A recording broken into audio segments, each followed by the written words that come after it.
Chasing Purpose was designed to empower, uplift, and enlighten you on your journey in chasing your purpose.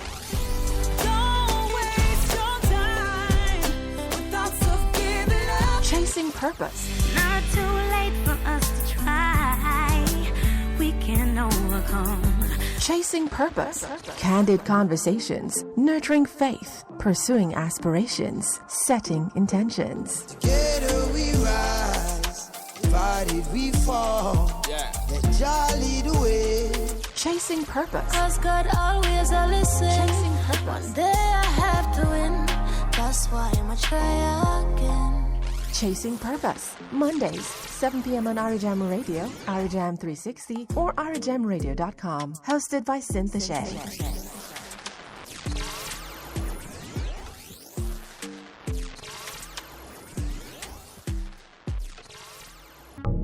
Yeah, we put Jah first and second and third. Watch your blessings come forth, blessings come forth. Yo, it is a miracle to make your thing shot and not end up a gun court, end up a gun court. Growing up on the banks of the hope. Never give up and we never lose hope. And we never sell out and never sell dope. No ironically, everything what we say, they say is dope. Listen. Welcome to Chasing Purpose, heard every Monday at 7 p.m. right here at our home at Irijam Radio, on our app at Irijam 360, as well as irijamradio.com. We love to hear your views and reviews. Please share them with us at 888-546-8742. That's 888-546-8742. You can also email us at chasingpurpose on irijam@gmail.com. Stay connected with us via our social media platforms on Facebook, Chasing Purpose, and be sure to join our Facebook group entitled Purpose Soars. Follow us over on Instagram at chasingpurpose_on-purpose. Be sure to follow, like, and share. Grab a pen, grab your journals, grab a glass of water as we dive into more candid conversations. Never sell out and never sell dope. No ironically, everything what we say, they say is dope. For the past few months, we have been discussing our 4 pillars on chasing purpose: nurturing faith, pursuing aspirations, setting intentions, and living boldly. These are pillars that I believe we should use as our guides on our journey in chasing our purpose. Finding your purpose is not a one-size-fits-all situation, nor is it a cookie-cutter method. Everyone has different roads to travel and stages they will go through to find their purpose. And once you identify that purpose, you will find that there's also so much purpose within that purpose. On our life's journey, we will realize we cannot go at it alone.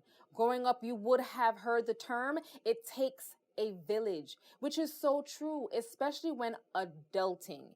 You will need a tribe, a group of like-minded persons that has similar beliefs, aims, and goals. This tribe will be the wind beneath your wings that will hold you accountable and allow you to be your authentic self. Tonight, we discuss how we go about finding the right persons, the right sisterhood or brotherhood that will help us thrive in our purpose. Chasing Purpose is a space created to have thought-provoking conversations that will uplift you, empower you, and enhance your outlook on life. These conversations should have you enlightened and inspired. Welcome to tonight's show. I am your host, Cynthia Shea. This evening, we discuss finding your tribe, finding the right people that will push you, challenge you, and uplift you, and be there for the lessons and the blessings. I am joined this evening by entrepreneur, educator, speaker, goal accelerator strategist, mother to some beautiful, brilliant little kids, and wife to one of my favorite artists, and Amazon best-selling author, Mrs. Nicole Campbell. Hello, Nicole. How are Hi, you? Sin. I'm good. Thank you for having me. Thank you for joining us. Now, Nicole, define what the term tribe means to you. Tribe is your people. And one of the things I've learned is that, different people will come into your life and serve different purposes. And I think one of the mistakes I made early on is I had expectations for how the sisterhood tribe would look. And it when you have fixed expectations of how something is supposed to be, sometimes you don't even realize that you have it. You just don't have it the way you thought it would look. And because I left Jamaica after fifth form.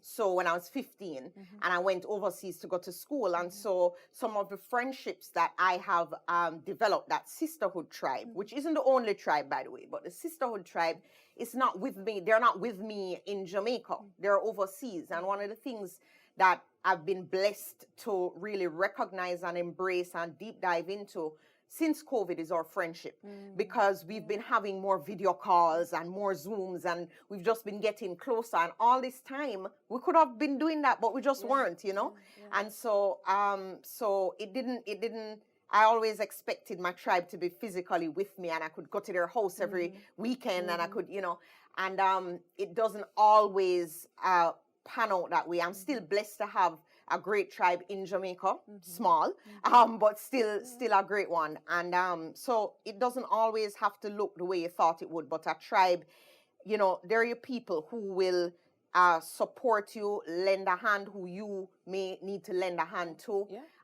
who, they want to see you thrive. That I think is the really important thing, because whether it's your tribe at work or your team at work or the who's that, help you to fulfill your dream, or it just has that common thing, right? They want to see you thrive. And so you have to also have a spirit of discernment, which is the hard part that I've been learning, to recognize when somebody is just not your person. Like that person is not in your tribe, even though you thought they were. And being able to let go of that as opposed to wish it into something that it's not is a lesson I've learned too. All right. One thing I did not say at the start of the show, because what we know is that she gonna have some gems. So make sure you have your journals and that you're journaling, okay? All right. Why is finding a tribe important? Life wasn't meant to be lived alone. Say it again. Life was just simply not meant to be lived alone. Yeah, and I think agreed. Loneliness is one of the most tragic human afflictions of the spirit. I just don't think as human beings we're meant to travel this road alone. Agreed. Absolutely. That's why it's important. Yeah, absolutely. What characteristics does one look for when finding their tribe? I would say it's really important for members of your tribe, in whatever capacity, whether personal or professional or both, to want to see you win. People in your tribe want to see you thrive, period.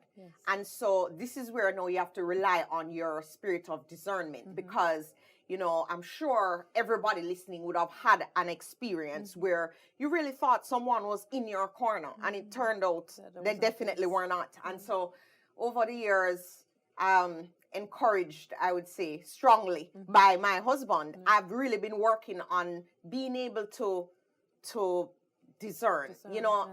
I'm very easy. I trust people easily.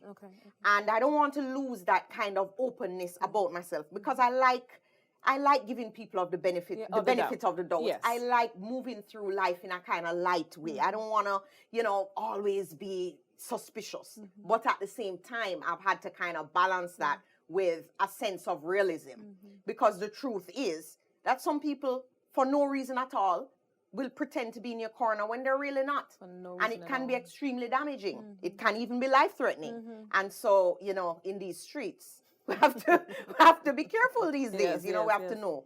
So I've been praying a lot on that. Discernment, that's what I took away from that particular answer. Discernment is key. Yeah. In everything that we do, but specifically to finding our tribe, discernment is key. How important is holding yourself accountable as well as persons in your tribe? It's really important to hold yourself accountable. Like, that would be the foremost thing for me, because how dare you try and hold anybody else accountable if you're not holding your own self accountable. And so there's no way for you to really hold yourself or anyone else accountable if you don't have full clarity. Full clarity on what you want, on what your expectations of yourself are. Because if you don't have clarity, how will you know if you're missing the mark? Absolutely. Or you might be doing really well and you think you're missing the mark, but you're fine. And so without, so I try as much as possible to have clarity around, what I want, what I'm going after, what I have committed and pledged to myself. Because if you're not able to keep your word to yourself, I mean, yeah, It don't make no sense. it doesn't. It You know, doesn't. you lose It doesn't. confidence. You sort of diminish yourself when you're not able to keep your word to yourself. And then in terms of keeping members of your tribe accountable, I mean, I'm a low maintenance friend. So, and I know, you know, there are different types of tribes, and so who I show up as Nicole the boss when, you know, it's different than who I show up as Nicole the friend. I don't heap too many. I'm an easy friend. I don't want people to heap expectations and like too many requirements on me with the friendship, and I'm not gonna do the same, you know. And so my friends understand that, and they have busy lives too, and they're, you know. So I would never be able to have a close friendship with somebody who is like, we have to, That needs you know, we have to talk validation. at these times Yeah. during the week, and if you never call me back, then that means that you don't take me serious. I can't manage. I just don't have the room. And there are people like that. There are. And it's great to know that you can identify that those are not your person. Exactly, and that's the clarity you need to, because everybody is not your person, and you're not everybody's person either. Absolutely. And I think that's fine, and that should be respected, you know. And so I have expectations of. I don't really have expectations of my friends, you know, other than the fact that you want the best for me, then that's good. That's good with me. In terms of keeping, you know, members of my team and so on accountable, I've grown a lot as a leader, and I'm really trying to grow as a leader. Really having the structure and the systems there, because, you know, people can't read your mind as a leader, and I've been guilty of that, you know, of you know, hiring really great people, but then not giving adequate direction. You know, what they need to armed with. Exactly. So I'm really, you know, I've really been working on that, and I find that when you hire great people and they're aligned with the vision, and you're not micromanaging, you're giving them room, but still a structure and a system within which to work, then it works out. So we have Monday morning team meetings, and everybody, they hold me accountable too. They be like, Nicole, and that's you what you said want. you were going to do it. And that's what you want. Where is it? Yeah, And, you know, and members of my team, they know that accountability is something really important. It's a core value of mine. As a CEO of AIM, which is, you know, you work with children. Yes.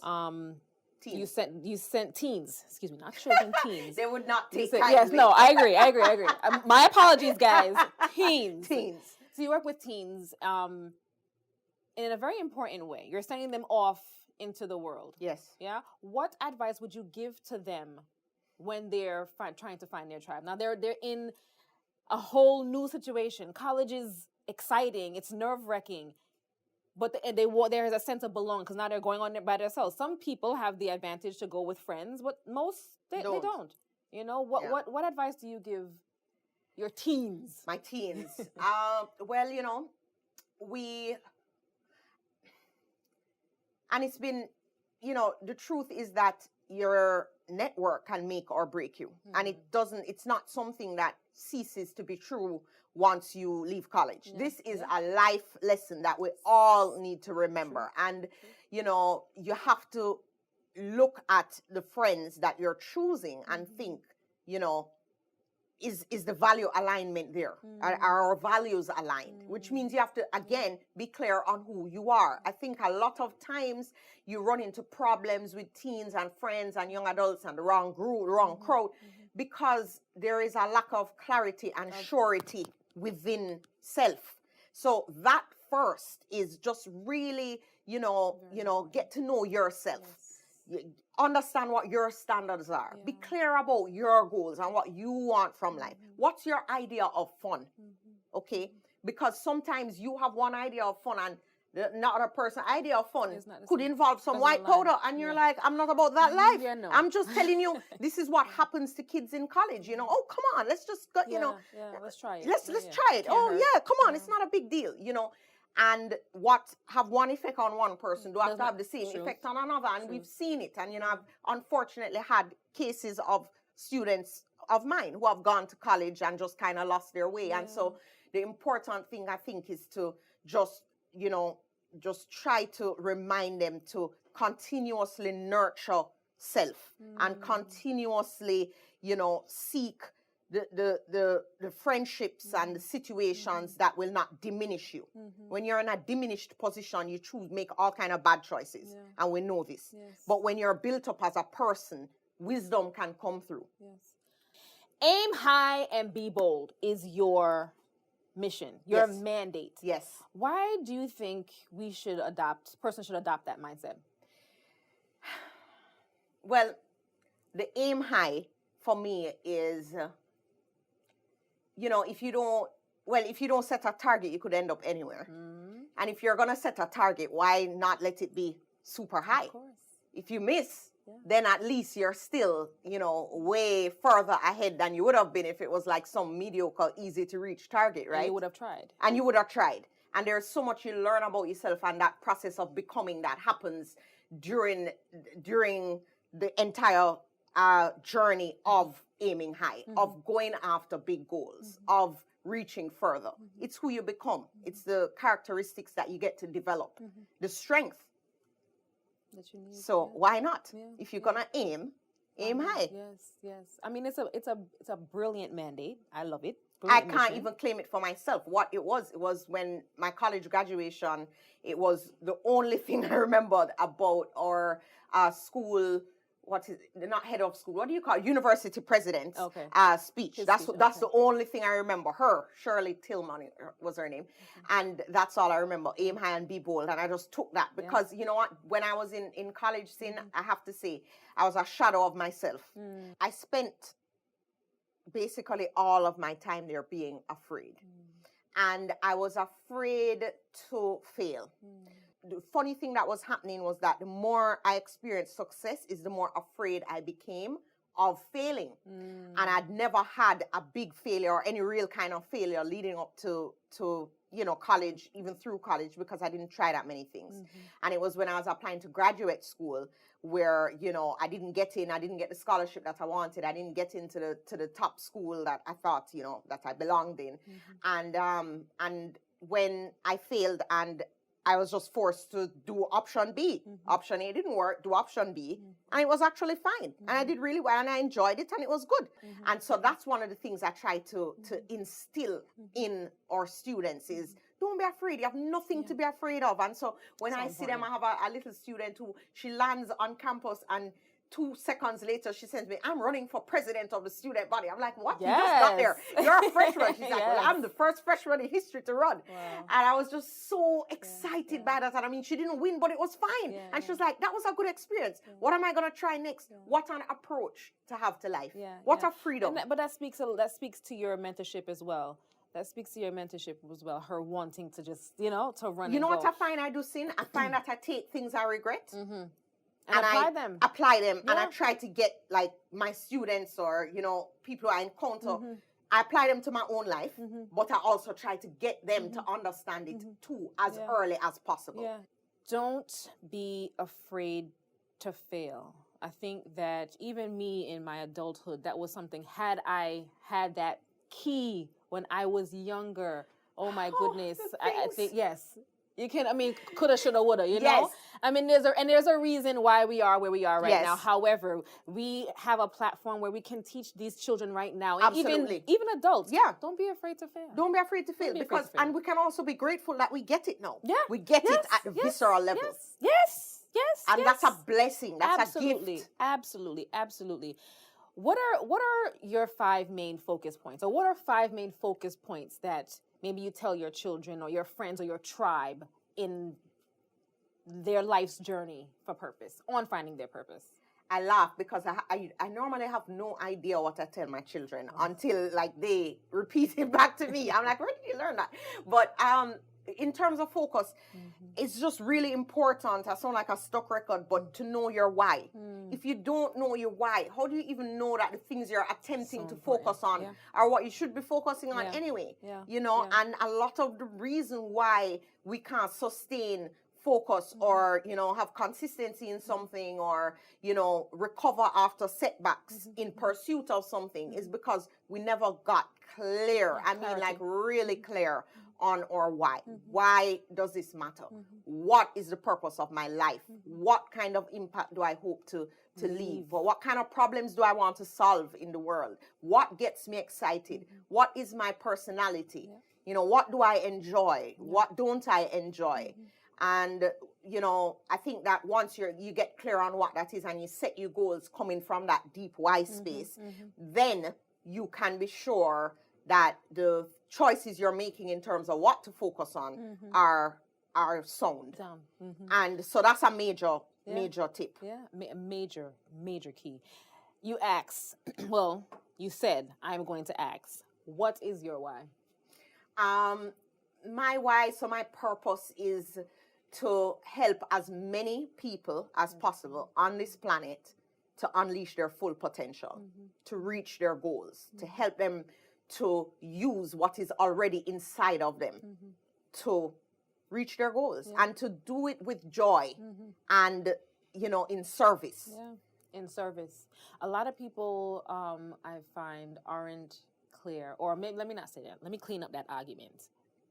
I am now realizing that for me to make the most impact, I need to be in service. Yes. I need to ensure that I am serving others. Yes. And it doesn't mean in whatever respects, giving of myself, being in service for me is such a major light bulb moment for me. Like, it's not about the title, it's not about where you are, what's in your bank account, but how are you serving others? Yes, in a positive way. Absolutely. That's very, very important. I think that one thing I wanted to and it just occurred to me while you were talking, is that somehow, I don't know how we became so enamored of the narrative that if you're in service, you're not supposed to make money. Right. Or you're lesser than. Or like if you're in service, you're lesser than. Or if being in service means you're broke. Or so it doesn't mean any of that. In fact, when I think about some of the people who have impacted my life and helped me the most with moving forward my goals, they've been people I've paid. Yeah. You know what I mean? To coach me, to help me, help me with strategy, or to help me in so many different ways, and I've paid happily. And when I think about that, I think people think it has to be this either or thing. But for me, being in service also means that you care more, you love the person who you're serving. Like, you really genuinely want what's best for them. You want them to thrive in the same way you want members of your tribe to want you to thrive, and you want them to thrive. It's the same way your client, the person that you're serving, you're coming from a place of that really authentic, I want to help you. How does faith play a part on your journey? Huge. It's everything. I thought to myself the other day, what would I do without Jesus? Like, what would I do without the ability to pray every morning and just feel reassured? What would I do without the little voice telling me, guiding me, like, do this, I swear, the other day I was lying down and I just hear like God say, you need to donate X, Y, and Z and I just DM'd the person, and it was so, and it's like just being able to, I was like, oh God, you're there, you're with me, thank Jesus. Because the world is sometimes such a scary place, I feel like. And I have set on my vision board to deepen my faith, to get closer to God. I don't, have a specific religion, I'm a Christian, but I don't, I don't kind of break it down any finer than that. I love God.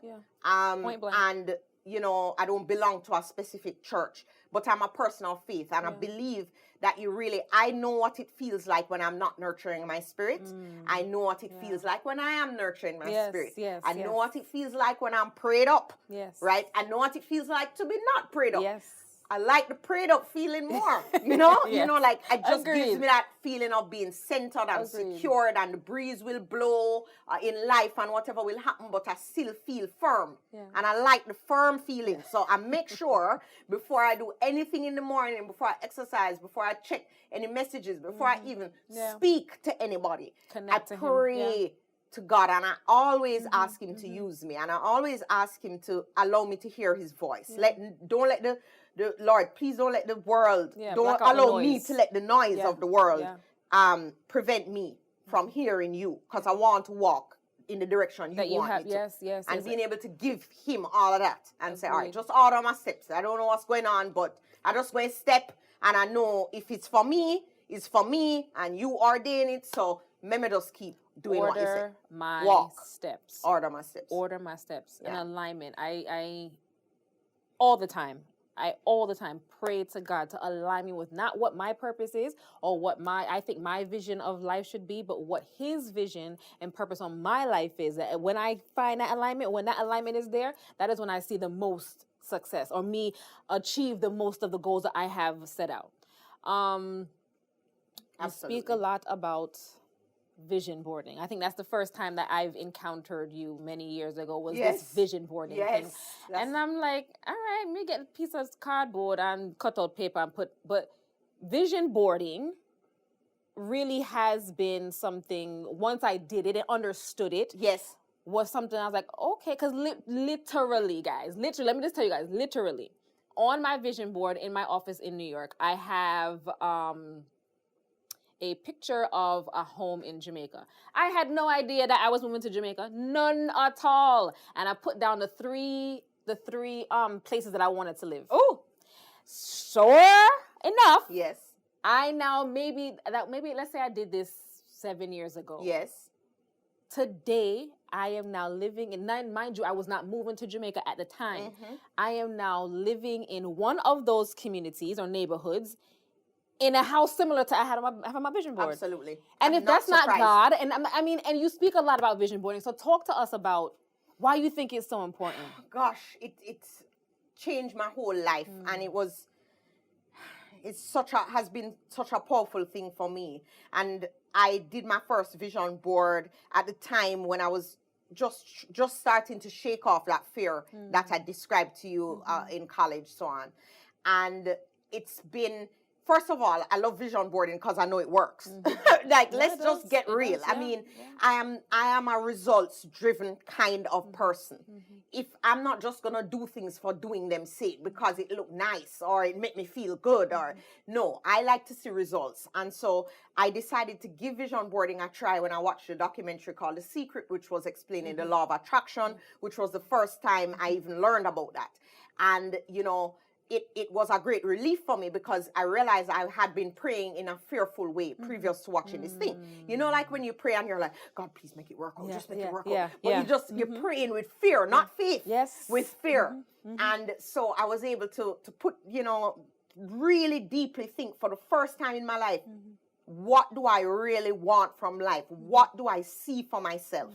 And what really counts, what really matters. And then once I was able to do the vision board and get in touch with myself in that way, I was able to lose weight forever. Now, before that, I had been on yo-yo diets for 10 years previous to this. And, you know, health and fitness and exercise, I thought that was just some other people that God made that way. I used to hate them secretly, but then, you know, on my own, I was like, Cho, why can't I like salads? Why can't I go gym? So I put that on my vision board and everything, and I realized, you know, it wasn't about me. The act of vision boarding forced me to really consider my why in a deeper way than I ever had before. So now losing weight and getting healthy wasn't about being cute in a swimsuit, although side benefit. It's great. I mean, have y'all seen her? Okay. No, but it was about more than that. It was about, hey, you need certain type of energy to carry out your mission. How can your mission be to empower people and help people to reach their goals, and you are not maximum confidence? I needed confidence and energy to realize my dream life. And so that's when I decided to get serious. So for me, vision boarding, the exercise is not just the cutting out of some cute pictures in a magazine and slapping them on a board. No, I'm talking about the deep work that you do on yourself to really try and understand why you want what you want, the deepest why. And I find that will then give you the emotional energy and willpower that you need to sustain changes that you need to make in your life. And, you know, the doors just start to open up, and the opportunities and the things, the conversations you wouldn't have overheard before, because your mind, you're not just you consciously and subconsciously are focusing on these things. You know, it's like when you go to buy a car and you're going to buy, let's say, a white Honda, and, you know, or a white Honda Civic, for example, you just start to see white Honda Civics all the time on the road. And you're like, wait, did everybody just get a white Honda Civic here? No, it's because your mind is now focused on that. In the same way, you need to focus on and really visualize what it is you want for your life in order to get it. Yeah, so important when you find well, for you, you know, as a empowerment, a woman empowerment speaker, and a speaker on a whole, that, you know, once you find that tribe, that community, that you are empowering them, and then that you're also practicing what you're preaching. So, Yes. and as you said, with the vision boarding, is not so much the simplicity of just cutting out papers and putting things, but it actually does deepen that why. Exactly. And it holds you accountable, Yes. actually. You know, Yes. it holds you accountable to set the goals, Yes. stay in line, stay in course, Yes. and try your best to achieve the goals. But you have to be really ready to get real with yourself and cut the BS. Because we say we want things. Yeah. But do you really want it? Yeah. And if you know you don't really want it, Yeah. stop saying Yeah, no, that you're gonna that's a work goal. towards Because it. you Yeah. know what? You're diminishing yourself in that way. You're saying, well, I want to do this. I want to lose it. I want to do that. And every year you don't do it. And you set up the vision board and you have all the greatest affirmations. But deep down inside, you haven't made a decision to be different. And you have to decide that you are ready. And you just reach a point where no, you're not going to accept certain things for your life. So you have to be ready to set that benchmark and go. Yeah. Set that benchmark and go. Okay, it's another one, guys. How important is discipline when you're trying to achieve your goals? It's everything. But I used to, again, I guess the fixed mindset thinker in me used to think that I used to look at other people and say, they're so lucky to be so disciplined. God, again, why did you not make me disciplined? I thought it was just something you were born with or not born with. I didn't realize that it was a skill that could be built. Yeah. Yeah. When I realized that it was a skill that could be built, a literal muscle that you could build in the same way when you're exercising and lifting weights, right? So when I got that perspective, I was able to first build a discipline around exercise. And exercise discipline for me is one of those things that spills over into, that's why I love it so much. Like it seems like it's just a workout. No, but it sets my mind on, you said you were going to do something, you need to do it. And it gives me that kind of strength. So I think discipline is something you build. You don't necessarily have to be born. If you're born with it, great, lucky you. But for the rest of us, it's built over time. And I think that one of the ways we sell ourselves short is we think we're supposed to have it down overnight. Yeah. We're supposed to be inspired, motivated, want our goal, and then tomorrow we're perfect. We're so disciplined. We make all the right choices in the moment. No. Instant gratification is what we're Yeah, looking for. exactly. And then we give up. Oh, I guess I'm just not So I'm disciplined. not gonna do it. Yeah. I guess it's too hard. Yeah. You know, where if we just work on being 1% better every day, we'll wake up and not recognize ourselves. 1% better every day. That's it. And you have to be worth. You have to know that you're worth giving yourself that 1%. And 1%, come Oh, on. good God. That's easy Yes. enough. If you commit to Light it. work. Light Yes, work. Light 1%. work. Light work. Life, I believe, gives you cues along the journey in finding your purpose. Do you think that life gives you cues? And if so, what were the cues to where you are today? Cues. Whew. For sure. I would say funny. I remember when I was 14, I was a part of a Nickelodeon documentary called The Future According to Kids. Yes. And I remember when I was sitting in there, I have this teacher, Mr. Bell. I just spoke to him like a week ago. And he has been the hugest like role model influence. I just love this man. He was teaching me math in third form. And to me, it was more about life. I just loved everything he stood for. I really respected him in such a way. And he cared about people. He loved people. He wanted to make the world a better place. I'm like, and in this documentary, I'm 14 and I'm like, I'm going to marry a man like Mr. Bell.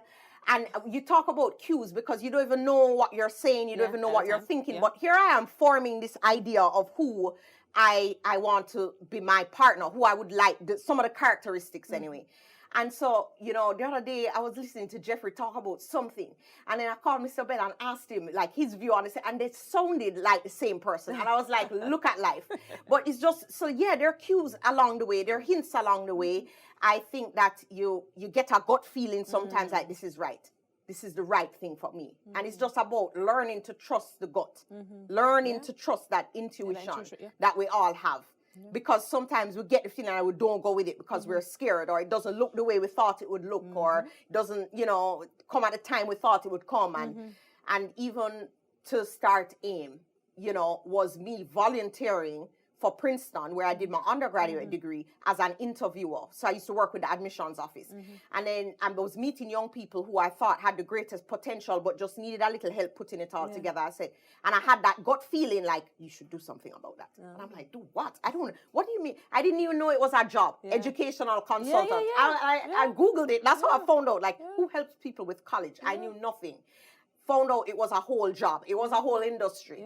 And came home I was living with Jeffrey at the time. We weren't married yet, so much to my mommy's chagrin. But anyway, and he said, you should do it. And I'm like, oh, maybe I should. And I got the gut feeling, and I was able, thankfully at the time, to just listen to that. And it's opened up my world in so many ways beyond, college advising. And I was looking back at it maybe like a few years ago, 4 years ago, when I had the idea for Goal Accelerator and vision boards.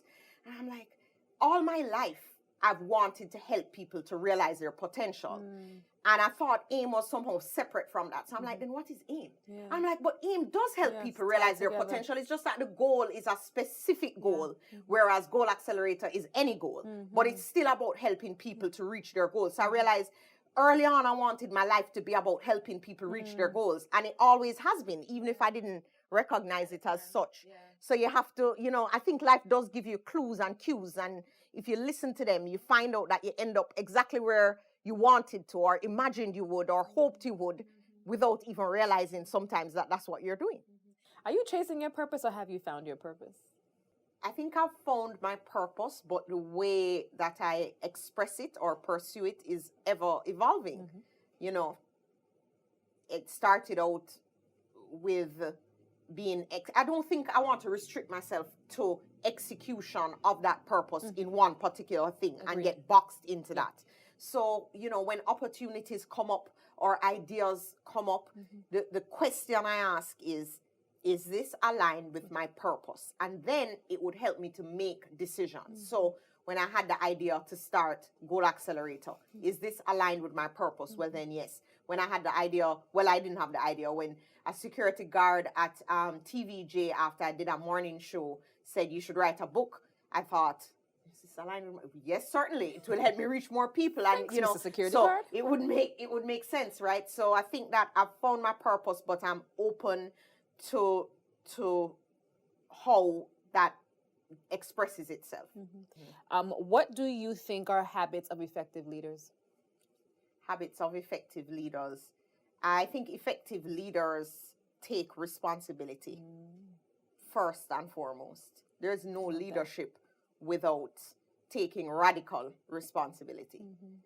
And I think a leader should be able to inspire others to reach their own goals, to be better people. I think a leader, and leadership can be without title. So I think first and foremost, a leader must lead themselves and then seek to lead others. So the ability to continuously challenge yourself to get the best out of yourself and then being able to do the same for others is effective leadership for me. Important. You talk about the books that you read. And now they are setting a mandate for yourself to hold yourself accountable to read 10 pages per day. I, as we were talking off cam, am guilty of ordering so much books, having them just sit on my table and not opening them up, because my thought process is I want to open a book and just read and complete. So tell us where you came up with this key. Well, I actually read it. I subscribed to a newsletter from James Clear, and James Clear is the author of this great book called Atomic Habits. So I read the book, subscribed to his newsletter, and the 10 pages per day was, a recommendation. If you want to read more, try doing 10 pages per day. So I'd read that over a year ago, maybe more. And it was only this year that I really implemented it. And it goes back again to knowing your why. I knew the advice. as a lot of us know what to do, you know, Sin. The problem isn't that we need somebody else to tell us how to make our lives better. If we're honest with ourselves, we can think of at least 5 things we can do right now to improve our lives. True. But will we actually do them? Yes. And so with the reading thing, it reached, so I'm leading Goal Accelerator, right? And I'm responsible for leading this tribe of women and helping them to reach their goals faster and figure out ways to do things better. How can I not be continuously upgrading my knowledge? Yeah. Yes. I'm doing a disservice. Important. It's a hypocrite thing then, because I telling you, oh yeah, be better, and here And I a am. I disservice to know yourself first, you know. a disservice to Yeah, myself yeah. because here I am. I know what these books can do for my mind. I know I know that there is power in books, that Power the knowledge, yeah. knowledge and the perspective and the game-changing things that can happen as a result of exposing your mind to certain ideas. I know this. How can I not be in execution of that? How can I not be trying to get this knowledge if I say I'm a leader of a tribe of women who want to improve their lives? So I was really able to get in touch with the why when I realized the other things I was trying to do wasn't working. They weren't working. Oh yeah, I go and read on the weekend. Weekend come gone. Yeah, and gone. No Yeah, reading. yeah. Okay. Oh yeah, no, on Sunday when I have all the time, I'm gonna Sunday come and gone. No reading. And you reach months and months and months, and I haven't read even one page of anything. I say, no. Guilty as I charged. draw up. I know to draw up myself. You have to know how to draw up yourself. You look yourself in the mirror and call yourself out on your BS. It's true. So I called myself out and I said, and it was actually in a coaching call we were on, and one of the Goal Accelerator members were, Nicole, how can I read more? I said, no. I said, all right, me and you are going to do something, because honestly, I've fallen off my reading too. So you have to be human too. I'm not trying to lead a tribe and be like, oh, I'm perfect. Everybody's trying to do things. No, we're sharing together how we're struggling and what we're doing. So I was like, Shauna, we're going to do 10 pages a day. This is our pledge. And it felt weightier because I committed to it publicly to someone else. And that accountability partnership is really important. And so I was like, all right, so 10 pages. And I just started to get into it. And then it builds its momentum. And you finish books and you start to feel like a boss now, you know. And you know, all the books you've been ordering, right, that been sitting there, and you're actually making headway after you've been staring on them for over a year. I mean, it feels so amazing and so powerful, no matter how tired I am. No matter, I just, you know, the other day I was in my closet. I was like, Jeffrey's sleeping, and I never want to turn on the light. I just go right into my closet. I didn't want to go back into my office, because when I shut down, I don't want to see my office again. No, I understand. So I just, you know, and I just find a way to make it happen. And it's 10 pages. Sometimes I do more than 10 pages. Yeah, when you're in a room. But the truth is that if it is the book I'm looking at, it feels overwhelming. And it's the same thing with our goals. If we're looking at the big goal, it's overwhelming. Bite-sized pieces. We don't want to do it. It's too hard. We're waiting for the perfect condition or the perfect block of time, or when we have this, or when you break it down. And I said, wow, this is miraculous. When I see myself, like when I look at the book and see where I reach, you know, the bookmark, and you're like, I read all of this. Wow. You see the power of compounding. And you just want to apply it everywhere. Tell me about the inspiration behind Thrive or Survive. Thrive or Survive really was inspired by just thinking about the changes and just the whole heap of responsibility that came when I was just a year into starting my business, when I got married and I had a baby and everything changed, and all of a sudden I have to be like dealing with a household and I have to be responsible for other people. And then I had Joshua like right after, which was by choice, right? Because, you know, I want them to be best friends. I don't want everybody to try to make me their friend. I'm like, listen, you have a built-in And they're friend. the cutest. Absolute Just relax, okay? But no, it just was overnight. You know, the way I'd done things before, I would wake up, you know, I'd be at my first client by, you know, 6:45 in the morning. I'd just work like a beast. I would just only have to think about what I had to think about. And I didn't realize how easy that was. Or how much less complicated that was. And then, so once I got married, had kids, and having to just do the whole, what they call the balance thing, which I don't even believe in the word balance, but that's a whole nother conversation. But I just realized something has to change about how I am organizing my life, how I'm managing my life. Because I know at the end of the day, that women do it. So it can be done. Yes, yes. I just need to figure out the ways. Yeah. And Listen, our mothers did it with less than what we had now. exactly. You know? And people then are their currently mothers, yeah, doing it. yeah. And I just always Yes. think there's somebody in the world out there with less than what I have, and they're finding a way. So I really relied a lot on, so my sister had kids right before me, so she knew a lot. So I was like learning from her. And then I have a really good friend, Nicole, who is about 2 decades older than I am. So she had been through, so she was like, So she Nicole, had- you need to, you know, and she was so instrumental in helping me to design and figure out the systems and the house and, you know, the food and the supermarket, all of these different things that suddenly I had to be doing. And so I was like, I bet women could use some kind. First of all, we need to know that thriving is a choice, that we're not in this to just survive, because we can get into survival mode where we're just trying to make it through the day to the next day. Yes. And I don't think that's how we're supposed to live. No. And that's not the joyous living Absolutely that not. I think we're born to and that we deserve.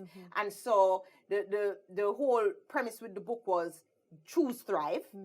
And here are some of the ways that I've found and have learned from women and friends and family of how it can work. Try this, you know, do that.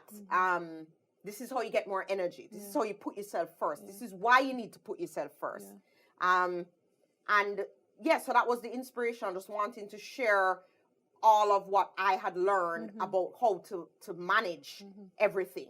How does one wake up with a winning mindset? You don't sometimes. You No. wake up, pop down, Listen, and can't bother. We need to be real, and that is the realest answer. Okay, that is so true. Continue. I'm sorry. Sometimes you just don't wake up feeling winning, you know? And so for me, it's just every day choosing the mindset. So what I do, I pray and thank God for things that haven't even happened yet. Because you remember I was telling you about how I used to do the fearful prayer? Yeah. I swerve that now. I'm not about that life. No, right. I'm praying not just with expectation, but with the feeling like it's already It's happened. done. Yes. I'm like, Lord, thank you for all of this Yes. winning today. Yes. Thank you for the opportunities. Thank you for using me. Thank you for the wealth that you're helping me to build effortlessly today, Jesus. Thank you for those new clients. Lord, thank you. You know, and just thanking and thanking and thanking. Without it even happening yet, puts me in the mindset of winning. And then also morning exercise for me is a big one, right? So no matter how I wake up, it usually lifts me. Not during, but after. You know, Because Nicole, certainly I look not and during. I'm like, all right, I gotta get off this girl live because I'm tired. You know, like God bless all of you because I can't manage. I'm gonna try though. I do need to do better. I do. No, so for that winning feeling, that's why I don't exercise on the weekend because I'm okay, chilling out. I don't need the winning feeling. I'm not gonna go slay dragons. But in the morning, I need to arm myself with that kind of mental strength because I don't know what's gonna come up in the day, and I want to be prepared. I want to be ready. And so that for me is the praying with the gratitude as well as exercising to get the mind in that winning champion mode. Those Praying two. with gratitude. Yeah. Super important, super important. So one of our things that we do here, I'm not sure if you've seen Yes, the I Epic saw it with Intention Miss Kitty cards. and of course Stacy. Who is brilliant, by the yes, way. We love her. them both, Kitty and Stacy. Yes. So you know Yes, I about know what we do. about them. So I we're have them going at to. home. You do. I do. I mean, they are brilliant. So I'm gonna have you cut the deck. Should I be nervous? No, don't be nervous. All right, Put what it I back. must do? Put it. Cut it. Just cut it. Yeah. So? Yeah. Okay. You pull. From anywhere? Yeah. Anywhere. Anywhere. All right. I'll pull. I'll cut deck also. What does this mean? It's you reading your what you pulled. I'm nervous. No, why are you nervous? You have them at home. All right, you go.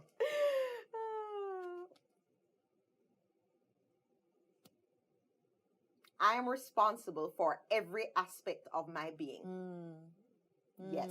I hold the keys to how I show up in my life and take responsibility for my actions, whether positive or negative in their impact. I mean, Absolutely. absolutely. Yes. Yeah. All right. Let's see. Okay. 'Cause yes, I am authentic. I emanate the fullness of my true self in all the different ways that God has given me access to show up and be me. Stacey, like, I don't know, like, were you in my, I Eerie. don't know, like, Isn't it every eerie? time I It's pull, a every little- time we pull, it speaks to each person. And I mean, Yeah. guys, and also just really quickly, we, for my Chasing Purpose soars, my purpose soars, we hit our 2,000 mark on our social media. So thank you so much. You can win. We are giving a giveaway. I'm going to be gifting someone with these epic intention cards. They are simply brilliant. All you have to do is post in your stories a gem from any one of our shows, tag us, and I eat that. Nicole, where can our audience find you? You can find me on Instagram at least 10 times a day. Keep it real. That ain't no joke. At Nicole McLaren Campbell, Goal Accelerator Club. Yeah, I hang out mostly on Instagram, I would say. Yeah. Thanks, Nicole. You're so Thanks for welcome. joining us. Thank you for having me. I had fun. Yes, we did have fun.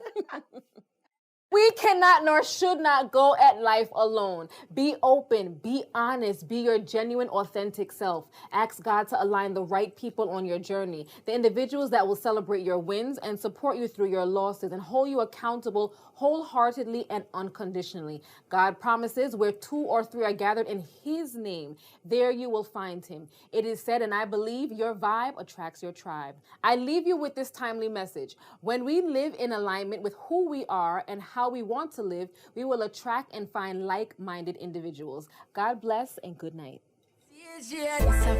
Real friends, real friends. Raise a bottle, raise a glass, and tell them, set them my real friends.